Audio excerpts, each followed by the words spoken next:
Good morning, सुप्रभात, जय हिंद, वंदे मातरम। स्वागत है सबका सत्यकेतु के ऑनलाइन लाइव क्लासेज के प्लेटफॉर्म पे। हमने शनिवार तक सारे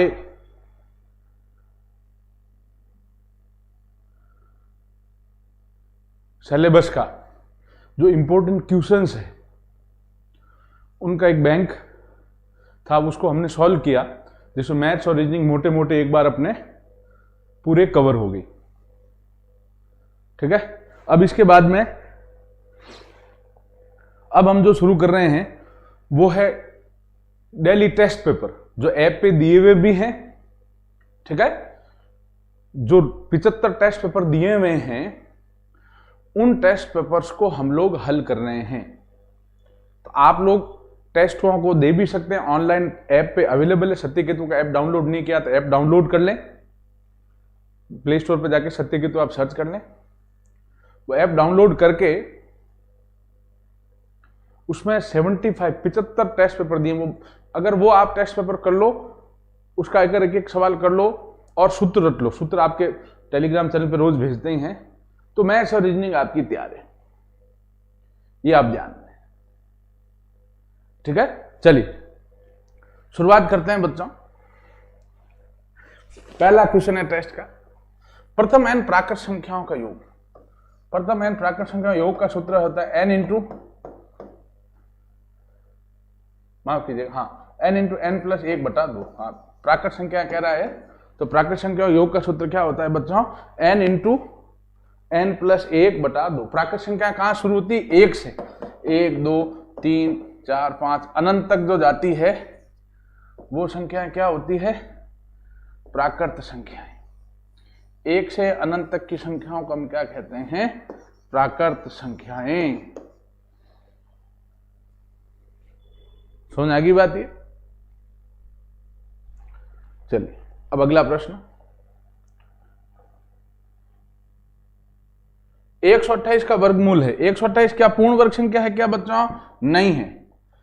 1 से 27 तक वर्ग संख्या सबको याद होनी चाहिए, और 12 तक घन संख्या ये कंठस्थ होनी चाहिए। इसका अभाज्य गुणनखंड करना, पूर्ण वर्ग संख्या नहीं, अभाज्य गुणनखंड करेंगे। 2 का भाग दिया 12 में 6 बार, 8 में 4 बार, 2 का भाग दिया 32, 2 का भाग दिया 16, 2 का भाग दिया 8, 2 का भाग दिया 4, 2 का भाग दिया 2, 2 का भाग दिया 1। 128 का अभाज्य गुणनखंड लिख दिया, 2 इंटू 2 इंटू 2 इंटू 2 इंटू 2।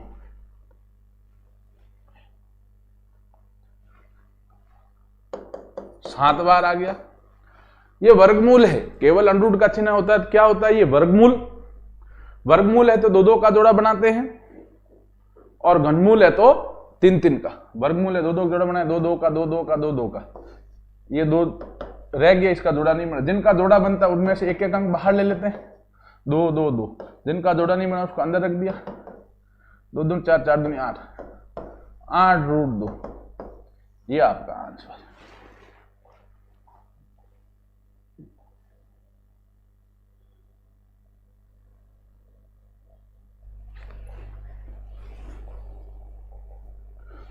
छत्तीस, 40 और 100 का लसब। तो संक्षिप्त विधि से लसब निकाल लेते हैं बच्चों। 36, 40, 100। संक्षिप्त विधि से लसब निकालने के लिए 2 3 4 जितनी भी संख्या है जिनका लसब निकालना है उनको कॉमा लगा के एक साथ हम लोग लिख देते हैं। कॉमा लगा के एक साथ क्या करते हैं बच्चों? लिख देते हैं। फिर 2 का भाग दिया इसमें 18, 2 का भाग दिया इसमें 20, इसमें दिया 15, 2 का भाग दिया 9 10 25, 2 का दिया 3, 9 में नहीं गया, सॉरी, वैसा का वैसा। जिस संख्या में भाग नहीं देता उसको वैसा का वैसा लिखते हैं। 10 में गया 5 बार, 25 में नहीं गया, वैसा का वैसा। एक भी संख्या में भाग जाता है तो भाग दे देना है। ठीक है। जिस संख्या में भाग नहीं जाता उसको वैसा का वैसा नीचे उतारना है। अब इसमें 3 का भाग दिया 3 5 25, फिर 3 का दिया 1 5 25, फिर 5 का दिया 1 1 5, 5 का दिया 1। तो लसब क्या हो गया भैया? इन सब का गुणा 2 into 2 into 2, 3 into 3 into 5 into 5, 2 दूनी 4, 4 दूनी 8, 8 3 24, 24 तिया 72 इंटू 5 360, 360 इंटू 5 1800। लसब निकल के कितना आ गया बच्चों इसका 1800। ठीक है, चलिए अब इसके बाद नेक्स्ट सवाल चलते हैं बच्चों।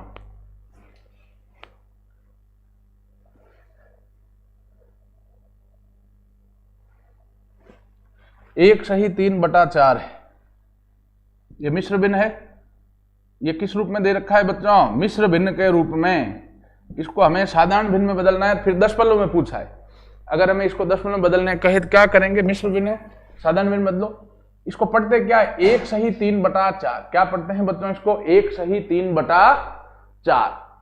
साधारण भिन्न बदलने के तिरछा गुणा करो, 4 इंटू 1 4, 4 में 3 जोड़ा 7, 7/4। 7 में 4 का भाग दे दो। अब 4 का भाग 7 में गए एक बार, 4 × 4, 7 में 4 घटाए पीछे रहा 3।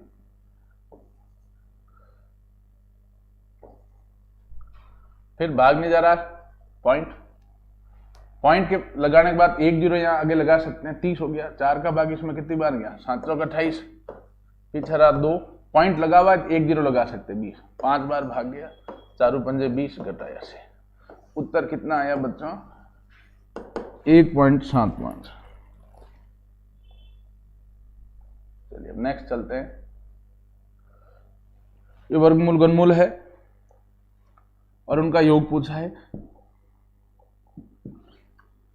देखिए आप, रूट के ऊपर 3 लिखा है तो वो घनमूल होता है, और केवल रूट का चिन्ह है तो उसको क्या मानते हैं? वर्गमूल। तो 1728 का घनमूल। मैंने आपको बोला है 27 तक वर्ग संख्याएं सबको कंठस्थ होनी चाहिए। 27 तक वर्ग संख्याएं सबको क्या होनी चाहिए? कंठस्थ बच्चों। और 12 तक घन संख्याएं, 12 तक की घन संख्याएं भी याद होनी चाहिए। तो 1728 का घनमूल कितना होता है? 12, क्योंकि 12 की घन संख्या है 1727। 12 × 12 × 12 करते हैं, 1727 आता है। ठीक है, यहां मैंने सबसे पहले क्या करो? दशमलव संख्याओं का वर्गमूल या घनमूल निकालना। पहले पॉइंटों को भूल जाओ। साधारण संख्या का वर्गमूल है तो वर्गमूल, घनमूल है तो घनमूल लिख लो। 1727 का घनमूल 12। अगर आपको याद नहीं है किसी संख्या का वर्गमूल घनमूल तो भैया अभाज्य गुणनखंड करो। वर्गमूल है तो 2 का जोड़ा बना के 1 अंक ले लो, और घनमूल है तो 3 का जोड़ा बना के 1 अंक ले लें। 1728 है, इसका घनमूल आ गया 12।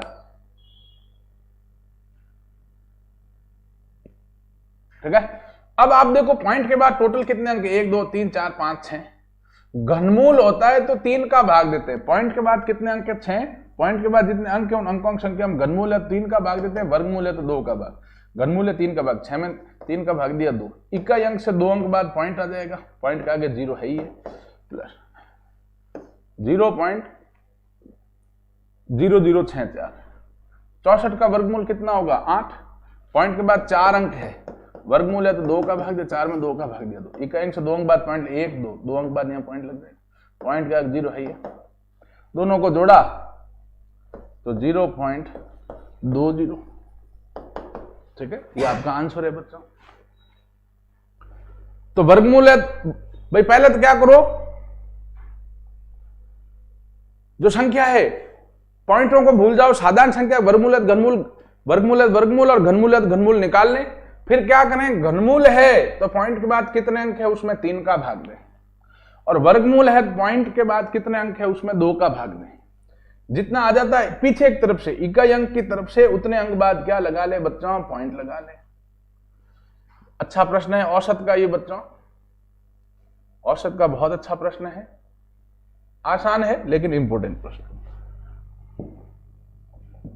कह रहा है बच्चों 6 बच्चों की औसत उम्र 5 वर्ष है। 6 बच्चों की औसत उम्र कितने वर्ष है? 5 वर्ष।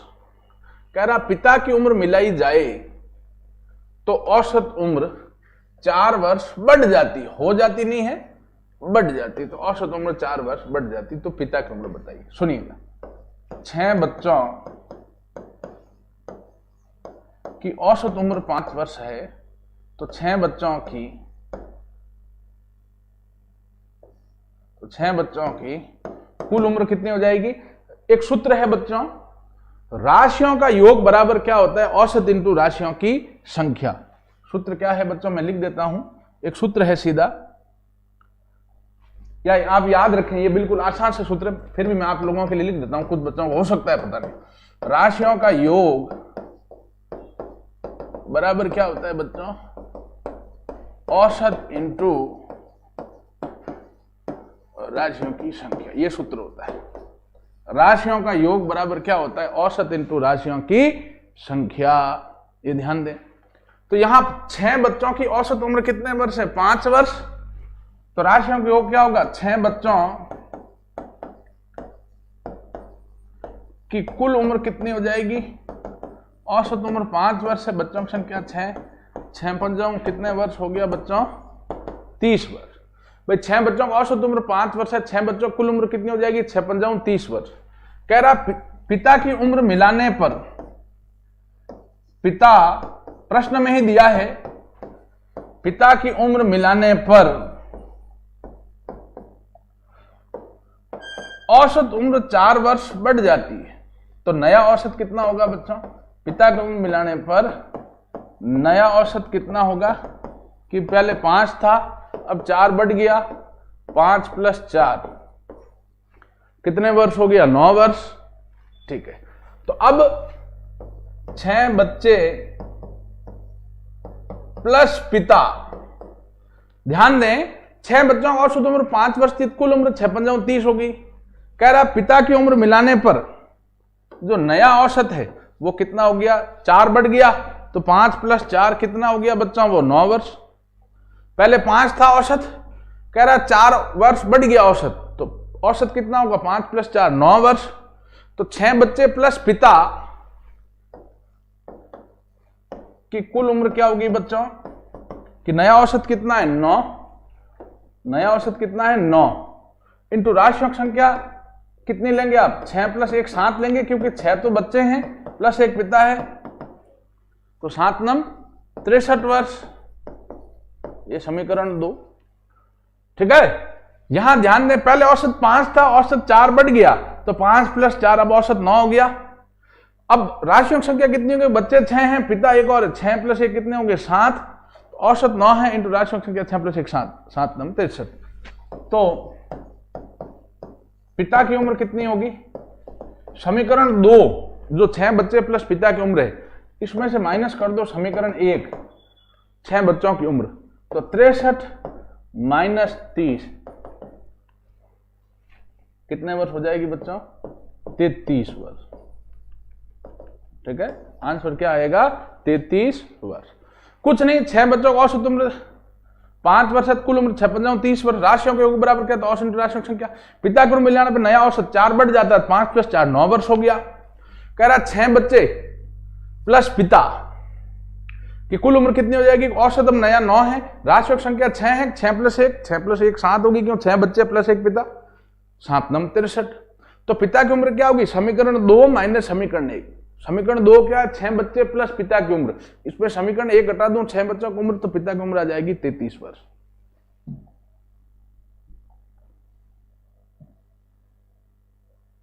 अगला प्रश्न है प्रतिशत का, आसान लेकिन अच्छा सवाल है। कह रहा है गांव की जनसंख्या 3000 से बढ़कर 3600 हो जाती है। एक गांव की जनसंख्या पहले कितनी थी, 3000, अब वो बढ़ के कितनी होगी बच्चों, 3600। एक गांव की जनसंख्या 3000 थी, ठीक है ना, वो उससे बढ़ के कितनी होगी बच्चों, 3600। तो गांव की जनसंख्या में वृद्धि का प्रतिशत बताइए। गांव की जनसंख्या में कितने प्रतिशत की वृद्धि हुई है, ये पूछ रहा है। तो वृद्धि प्रतिशत क्या होगा बच्चों, वृद्धि 3000 से अगर 3600 हुआ है तो वृद्धि कितने की हुई है बच्चों, 600 की। 3000 से 3600 हुआ है तो वृद्धि कितने की हुई है, 600 की। तो वृद्धि प्रतिशत क्या होगा बच्चों, वृद्धि 600 की हुई है तो 600 बटा शुरुआती लेते हैं। प्रतिशत ज्ञात करते समय सदैव पहले वाली संख्या लेते हैं, याद रखें, दिमाग में ये फिट करें। प्रतिशत ज्ञात करते समय सदैव बाद वाली संख्या लेते हैं या पहले वाली लेते हैं बच्चों, पहले वाली संख्या लेते हैं। तो वृद्धि कितनी होगी 600 बटा पहले वाली संख्या 3000 इंटू 100, 2 0 2 0 0 0 30 60 में 3 का भाग दिया 20% वृद्धि। आंसर कौन है ये बात हमें बेटा? चलो आगे चलते हैं। अगला प्रश्न है, एक वस्तु का क्रय मूल्य अनुपात विक्रय मूल्य 10:11 है। एक वस्तु का क्रय मूल्य अनुपात विक्रय मूल्य 10:11 है, तो लाभ प्रतिशत ज्ञात करने का कह रहा है। तो ध्यान दें, क्रय मूल्य अनुपात विक्रय मूल्य दिया है, ये ट्रिक याद रखें, जो अनुपात दिया है वही मूल्य मान लो। क्रय मूल्य अनुपात विक्रय मूल्य 10 अनुपात दिया है 11 दिया है, तो क्रय मूल्य 10 मान लो और वही विक्रय मूल्य कितना मान लो 11। अब क्रय मूल्य 10 है और विक्रय मूल्य 11 है, तो यहां लाभ होगा हानि हो गया? लाभ होगा। लाभ क्या होता है? विक्रय मूल्य माइनस क्रय मूल्य। भैया 10 में क्रय किया, खरीदार 11 में बेचा, तो लाभ होगा कितना होगा? 11 माइनस 10, 1 रुपए लाभ होगा। हमें पूछा है लाभ प्रतिशत, तो वो क्या होगा? लाभ बटा क्रय मूल्य इंटू 100। लाभ है 1 रुपया बटा क्रय मूल्य कितना है? 10 इंटू 100 0 0। लाभ कितना हुआ? 10% लाभ हुआ बच्चा।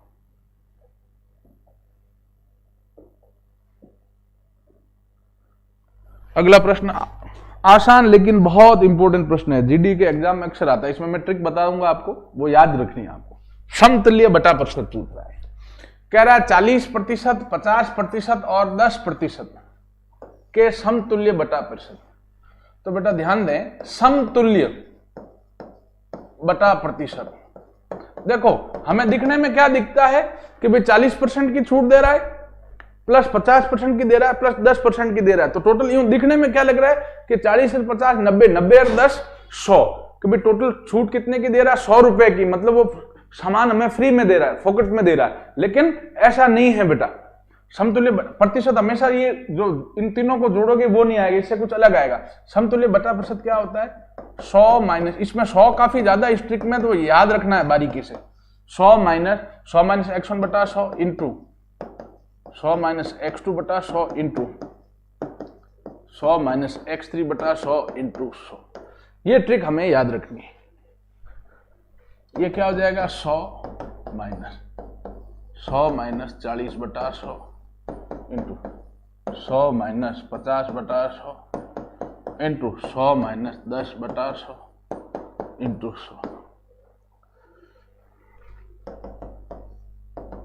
100 माइनस, ये हो गया 60 बटा 100 इंटू 50 बटा 100 इंटू 90 बटा 100 इंटू 100। ठीक है, अब इसको हल करते। 100 से 100 कट गया, 50 से कटा 50 से कम 50, 50 गुना 100, 2 जीरो से 2 जीरो गए, 2 का भाग 6 में दिया 3 बार। यह आ गया 100 माइनस 9 3 27। ठीक है, कितना परसेंट हुआ? 73%। देखें आप, हमें लग क्या रहा था कि भाई 40 और 50 90 10 100 भाई बिल्कुल फ्री में देगा, लेकिन वास्तव में वो कितना परसेंट आया? 73%। ये समतुल्य बटा परसेंट अक्सर एग्जाम में पूछा जाता है, जीडी के एग्जाम में।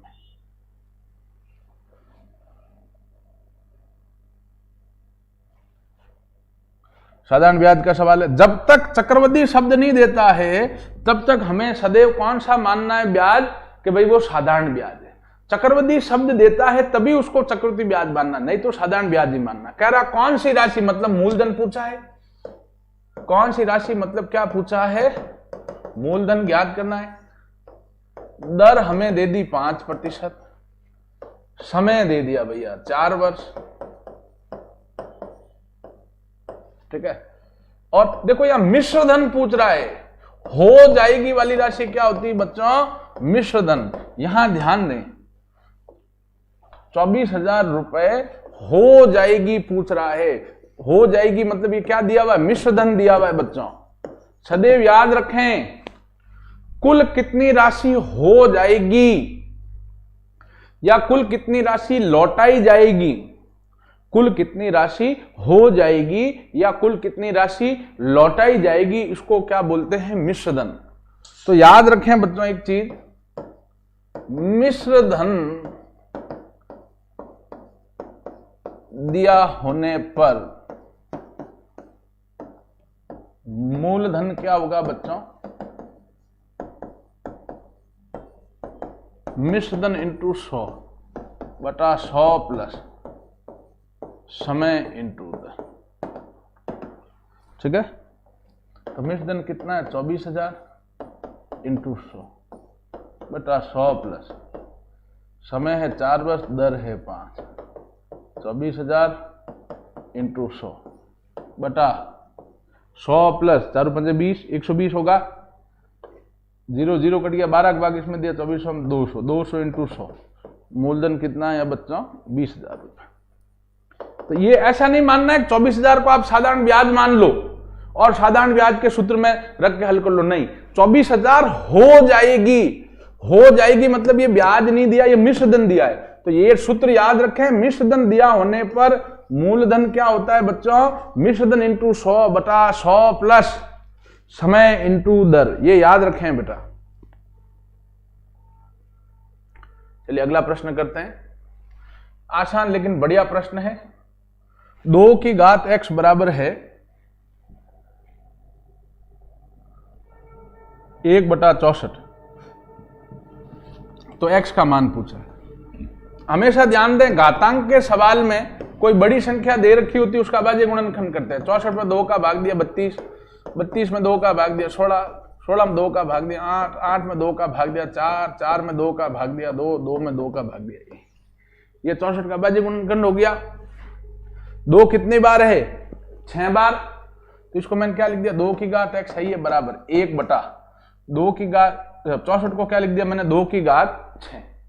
भाई बड़ी संख्या 64 थी, उसको लिया और उसका अभाज्य गुणनखंड किया। 2 कितनी बार आ रहा है, 6 बार, 64 की जगह लिख दिया 2 की घात 6। अब आप ध्यान दें, एक नियम है, जैसे a की घात m ये हर में है, याद रखें हर से अंश में ले जाएं या अंश से हर में लाएं, अर्थात ऊपर से नीचे लाएं या नीचे से ऊपर ले जाएं, घात का चिन्ह चेंज होगा। जैसे 1/a की घात m है, ये ऊपर जाएगा, a की घात क्या हो जाएगा, -m। a की घात m है, ये नीचे है, ऊपर जाएगा तो घात का चिन्ह माइनस कर, a की घात -m। 2 की घात बराबर 1/2 की घात 6 है, तो 2 की घात 6 घात प्लस की है, ऊपर जाएगी तो घात किसकी हो जाएगी, माइनस की। यहां 6 आंसर दे रहे हैं वो गलत है, आंसर इसका -6 आएगा, क्योंकि बराबर 64 नहीं है, 1/64 है। 64 की जगह 2 की घात 6 ये हर में है, बटे में है, भाग में है, इसको ऊपर लाओगे तो घात का चिन्ह चेंज होगा, प्लस है वो क्या हो जाएगा, माइनस। तो 2 की घात x बराबर 2 की घात -6।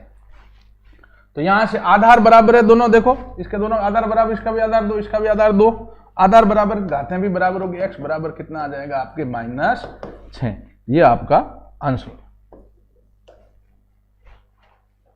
ठीक है।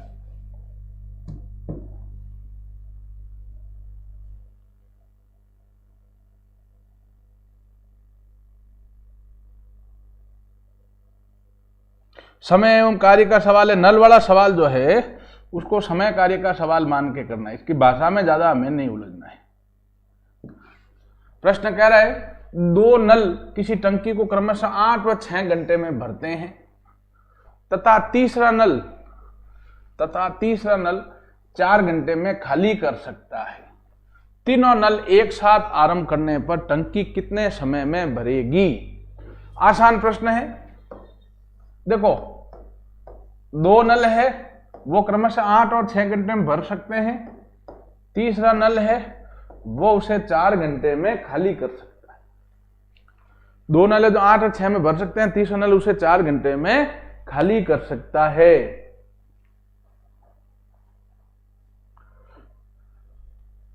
ठीक है, अब ध्यान दें, तो कह रहा तीनों नल एक साथ आरंभ करने पे, तो भैया तीनों नल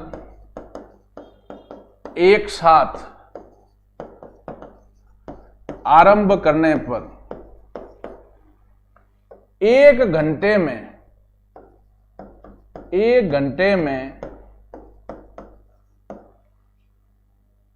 टंकी में आने वाला पानी या टंकी में शेष पानी एक घंटे बाद क्या होगा? कुछ पानी तो अंदर आएगा, कुछ पानी बाहर जाएगा। तो 1 घंटे बाद की अगर हम बात करें तो 1 घंटे बाद टंकी में शेष पानी कितना रहेगा? आया कितना? 1/8 प्लस 1/6। ये दोनों अंदर आए तो प्लस का 1/4, 4 से पानी निकल रहा है 1/4 माइनस का, प्लस अब कितना आया? 24 आ गया। भैया जो पानी अंदर छोड़ रहा है वो प्लस में, 4 वाला पानी बाहर ले रहा है माइनस में। 8 का भाग 24 में 3 बार तो 3, 6 का भाग 24 में 4 बार, 4 को 1 से क्या? 4 माइनस 4 का भाग 24 6 बार, 6 को 1 से क्या? या 1/24 भाग, ये 1 घंटे का पानी है। तो कुल समय क्या होगा? तो कुल समय क्या होगा? इसका उल्टा 1/24 का उल्टा 24 घंटे। तो टंकी कितने समय में भरेगी बच्चों? 24 घंटे में। आसान है, जो अंदर जा रहा है उसको प्लस मिले, 8 और 6 वाले अंदर जा रहे हैं, 1/8 प्लस 1/6, और 4 घंटे में खाली कर सकता है तो उसको माइनस, तो माइनस 1/4। अगला प्रश्न करते हैं भैया। देखो समय चाल दूरी का सवाल है, रेलगाड़ी का। आसान लेकिन बहुत इंपॉर्टेंट प्रश्न होते हैं ये। कह रहा है 500 मीटर लंबी रेलगाड़ी, ठीक है, 300 मीटर लंबी सुरंग को दूरी हमेशा किसमें दे रखी होती? मीटर में। रेलगाड़ी के सवाल में दूरी किसमें दे रखी होगी? मीटर में। और दूरी 1 है तो 1 लेनी है, 2 है तो दोनों का योग लेना है। दूरी 1 है तो 1 लेनी है, 2 है तो दोनों का योग लेना है। यहां दूरी 2 है तो दूरी बराबर क्या होगी?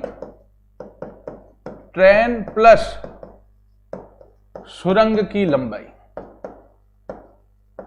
दूरी क्या होगी? ट्रेन प्लस सुरंग की लंबाई। तो 500 प्लस 300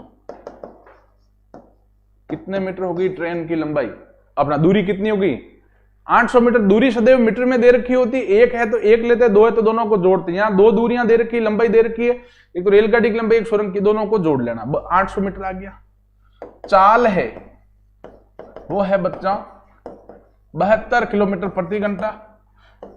इसको हमेशा मीटर प्रति सेकंड बदलना है। चाल को हर सवाल में किलोमीटर प्रति घंटे में दे रखी होगी, उसको मीटर प्रति सेकंड बदलना है। क्यों बदलना है? क्योंकि दूरी मीटर में है तो चाल को भी मीटर में लाना पड़ेगा। एक ही प्रश्न में इकाई कैसी होनी चाहिए? समान। तो 72 है। इसमें ट्रिक याद रखना, किलोमीटर प्रति घंटे से मीटर प्रति सेकंड में बदलने के लिए किससे गुणा करते हैं? 5/18 से। ये ट्रिक याद रखें आप। किलोमीटर प्रति घंटे को मीटर प्रति सेकंड बदलने के लिए सदैव 5/18 से गुणा करते हैं। 18 को 18, 18 चौक 72, 4 पंजे 20 मीटर प्रति सेकंड। दूरी आ गई 800 मीटर, चाल आ गया 20 मीटर प्रति सेकंड। तो समय कितना हो गया? 800/20 कितने सेकंड आ गया बच्चों? 40 सेकंड। नेक्स्ट सवाल की ओर बढ़ते हैं। हर एक सवाल को बेटा हल करना है घर पे, ये याद रखना है।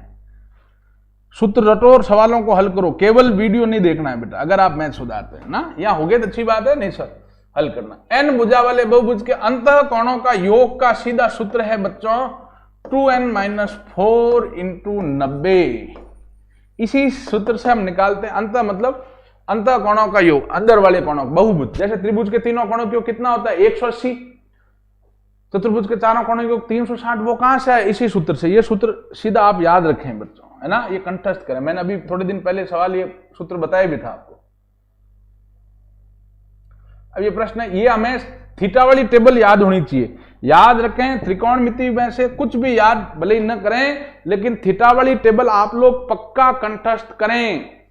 थीटा वाली टेबल आपको हर दूसरे पेपर में थीटा वाली टेबल से मान आता है। इसमें सीधा मान रखना है 8 × sin 30 का मान कितना होता है? 1/2 - 3 × tan 45 + 2 का भाग 8 में दिया 4 - 3 × 1 3 + 2, 4 × 2 6 6 - 3 आंसर आपका कितना आ जाएगा 3। केवल हमें मान पता होना चाहिए साइन 30 का मान कितना होता है, थीटा वाले टेबल से 1 बटा 2, tan 45 का मान 1, हल कर दिया उसको।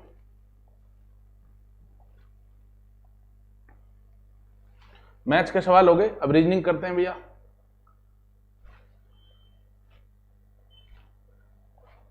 रीजनिंग का पहला सवाल, 16वां सवाल ये आज की क्लास का, ध्यान दें।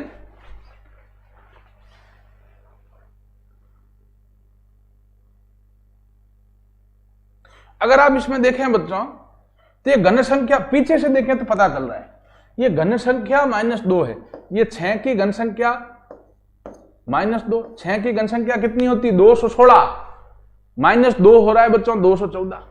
5 की घन संख्या 125 -2 है, ये 4 की घन संख्या 64 -2 62, फिर 3 की घन संख्या 27 -2 25 है, 6 2 की घन संख्या 8 -2, फिर -1 1 की घन संख्या -2 1 -2 -1।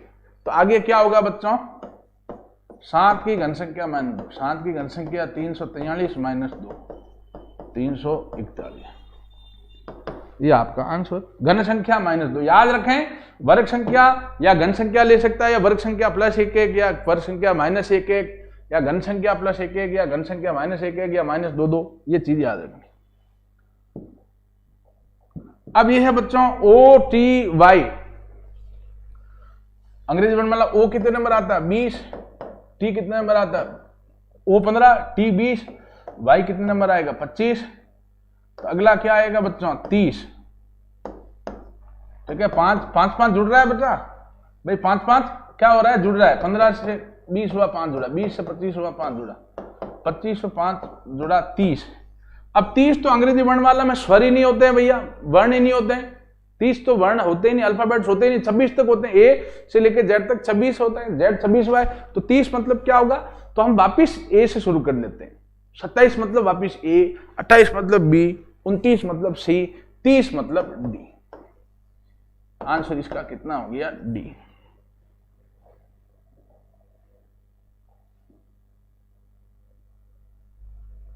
अगला प्रश्न,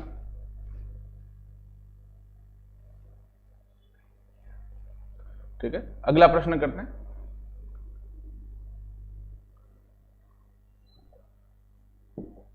रक्त संबंध का प्रश्न है। एक पुरुष की ओर इशारा करते हुए रंजन ने कहा, उस पुरुष की मां, जो पुरुष है, पुरुष की मां, ठीक है, पुरुष की जो मां है वो मेरे पिता की पुत्री है। याद रखें इसको, समझें इसको।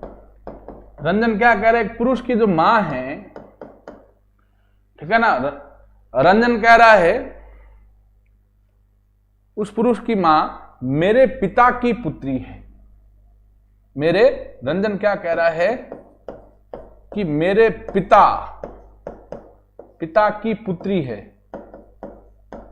ठीक है ना, पिता की पुत्री है। कौन, जो पुरुष है, पुरुष की जो मां है वो जो रंजन है, रंजन के पिता की पुत्री है। अब पिता की पुत्री मतलब ये आपस में क्या हो जाएंगे बच्चों, भाई बहन। अगर पिता की पुत्री है, पिता की पुत्री, तो वो आपस में क्या हो जाएंगे, भाई बहन।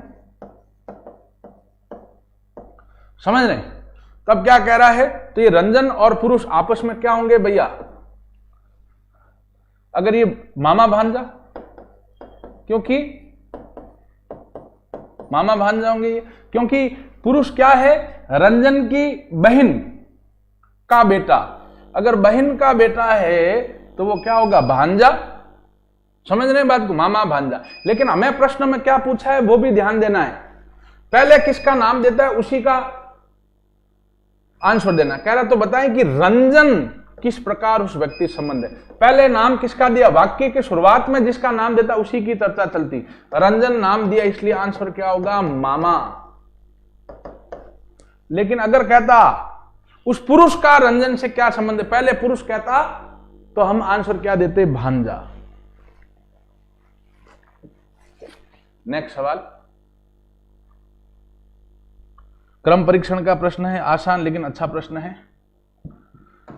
कह रहा है सौरभ नीरज से बड़ा है। सौरभ जो है वो किससे बड़ा है? नीरज से। मुंह बड़े की तरफ खुलता है। सौरभ और नीरज में बड़ा कौन है? सौरभ।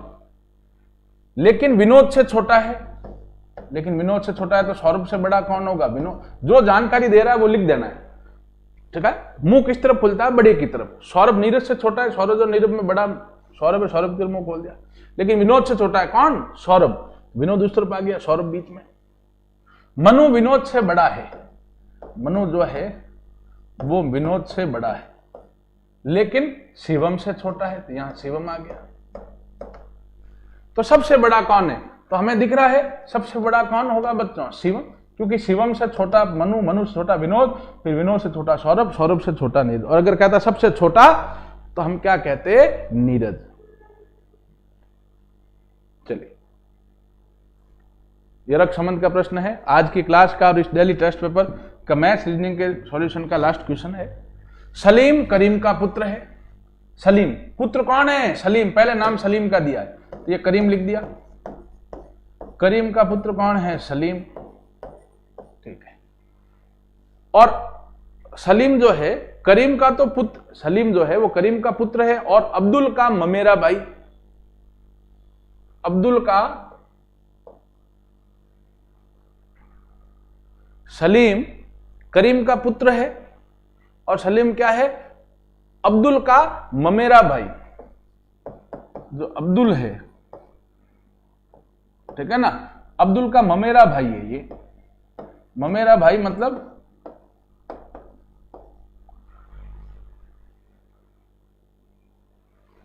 अब्दुल जो है, जो सलीम जो है वो अब्दुल का ममेरा भाई मतलब मामा का लड़का, ठीक है। मामा का लड़का है ये, समझ रहे हैं। तो इसका ऑप्शन क्या होगा? बुआ का लड़का होगा। वापिस एक बार देखते हैं इसमें ऑप्शन क्या दे रखा है ये। हाँ, ये इसके, अच्छा हमें पूछा है करीम और अब्दुल का। प्रश्न में क्या कह रहा है? तो करीम अब्दुल का क्या होगा? तो पहले तो आप ये समझें, बिल्कुल व्यवहारिक सा है, आप इस चीज को समझें पहले आराम से इस प्रश्न में कि भाई करीम का पुत्र कौन है? सलीम। अब अब्दुल, ये सलीम जो है अब्दुल का क्या? ममेरा भाई। सलीम अब्दुल का मामे का लड़का है सलीम, ममेरा भाई सलीम है, तो सलीम के पिता अब्दुल के कौन होंगे? मामा। यही हमें पूछा है। पहले नाम किसका दिया है? करीम का। करीम अब्दुल का तो मामा। और अगर कह देता अब्दुल करीम का तो वो भांजा उत्तर होता। पहले जिसका नाम देता है उसी की चर्चा वाक्य में चलती है, ठीक है। चलिए आज की क्लास में इतना ही। ये सारे क्वेश्चंस जो कौन से करवा रहा हूं, ऐप डाउनलोड नहीं किया है सत्यकेतु का तो ऐप डाउनलोड करें। सारे टेस्ट पेपर निःशुल्क अवेलेबल है आपके पास, इन टेस्टों को आप दें, ठीक है। ये आज पहला टेस्ट पेपर हल करने किया है, कल हम दूसरा टेस्ट पेपर हल करेंगे। ऐसे रोज डेली टेस्ट पेपर जो है वो हल करते रहेंगे। इसमें पूरा सिलेबस एक बार मैथ्स रीजनिंग और सारी चीजें कवर हो जाती है और सूत्रों को आप जरूर कंठस्थ करें। धन्यवाद।